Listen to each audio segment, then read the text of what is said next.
Di kalayuan sa bayan ng Kalumpit, may isang matandang paggawa rin ng lutuan ang ating dadayuhin. Yan ang clay grill pot ng San Rafael, Bulacan. At para subukan ang paggawa nito, kasamahan tayo ng sparkle artist na nakilala bilang Birit Beauty sa singing competition na The Clash. Handa ng bumirit si Jennifer Maravilla. Ayan, so kasama natin ngayon si Tatay Lito. Kailangan ko po ng tulong nyo. Tayo po ay gagawa ngayon ng grilled pot, tama po ba? Opo. Ayan. Tatay Lito, paano po ba ito? Ang unang step sa paggawa ng grill pot, pagkuha ng lupa. Jennifer, handa ka na ba? Pero di ba hindi naman po lahat ng lugar sa Pilipinas parang ganito po yung lupa? Hindi naman po. Sige po, take ko po muna na mawasak ang mga bato. Maging pino. Gano'ng kapino gusto nyo guys? Parang asukal ba to? Hindi nyo naman sinabi, masusubok pala yung mga biceps ko dito. Sana pala nagbuhat ako kahapon. Sana tama tong paghuhukay ko, ano?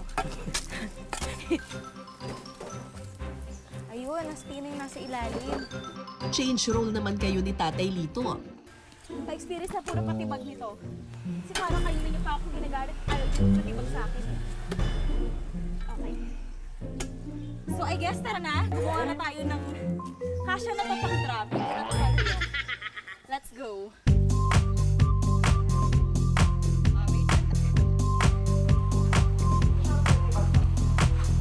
Kailangan munang ibabad sa tubig ang lupa sa loob ng isang araw. Sa paraang ito kasi lalambot at maaalis ang mga bato at iba pang bagay na nasama sa lupa. Kapag malambot na ang lupa, sunod itong ipapadaan sa makina para mas mapino pa. Para masaya siyang itry. Advantage dito pag nagbabasketball ka. Tama ba yun? Ah! So pag medyo masama pala yung loob mo, pwede to, no?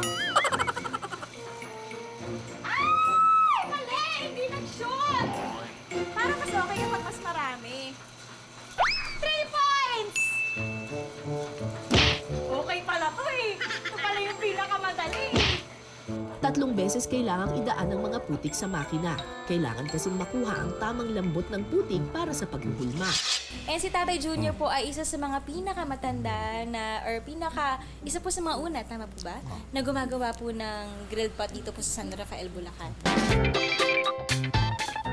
Then, ipapatong na natin. Iba't ibang klaseng grill pot ang ginagawa dito sa San Rafael. Ang presyo ng kanilang grill pot depende rin sa laki. So ito po, since expert na ako, wow, kala mo naman talaga. Ang gagawin po namin ay yung pinakamaliit sa mapagbebentahan po nito. Pasensya na.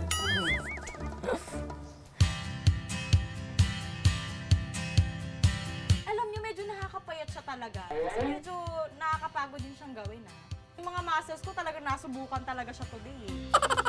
Parang paso talaga to, Tay. Parang taniman ng puto ng miracle fruit. Parang hindi talaga pang grilled pot to. Guys, parang bulkan daw.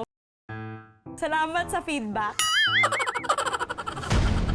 Again, mga kapuso, wag po tayong makakalimot. Ang pinaka-main goal po at agenda po natin today ay magluto at mag-ihaw. So, nasa paggawa pa lang po tayo ng grilled pot. I think mga 2027 ready na po akong mag-ihaw.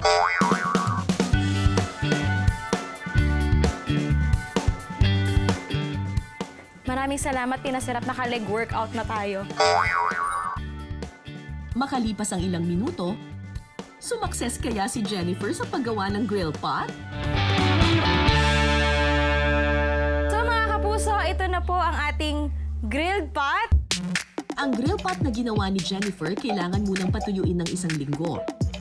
At saka iluluto sa pugon.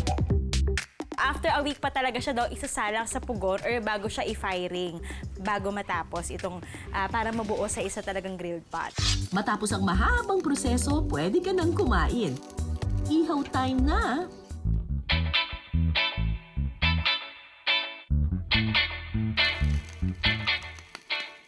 Gamit ang clay grill pot, una munang iihawin ang laman at atay ng baboy.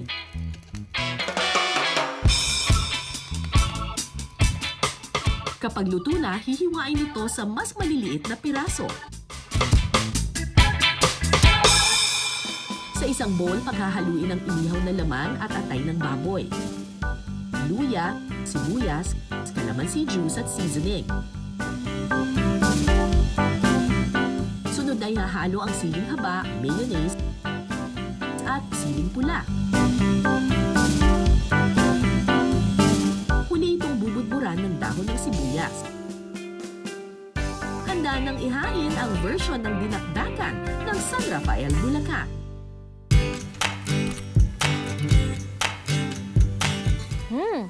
Saktong-sakto lang sa akin yung anghang niya. Tapos yung sinasabi kanina ni Ate Dolly na tamis, sobrang okay din. Hindi pa tapos sa pagpapakitang gilas ang grill pot ng San Rafael. Dahil ang susunod na iihawin ni Jennifer para naman sa seafood lovers. Una munang ibababad sa toyo ang mga pusit. Sa isang bowl, paghahaluin ng sibuyas, kamatis, paminta, seasoning at asin. Kapag ready na ang filling mixture, pwede na itong ipalaman sa loob ng pusit. Sunod na ibabalot ang mga pusit sa foil.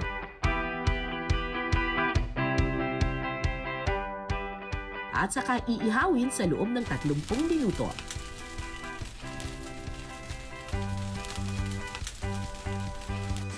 Magkalipas ang kalahating oras, ready to taste na ang inihaw na pusit.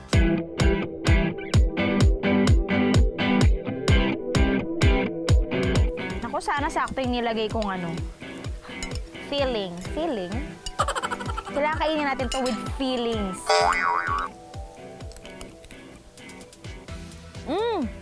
Sarap! Walang kulang, guys. Sulit yung paggawa ng grilled pot.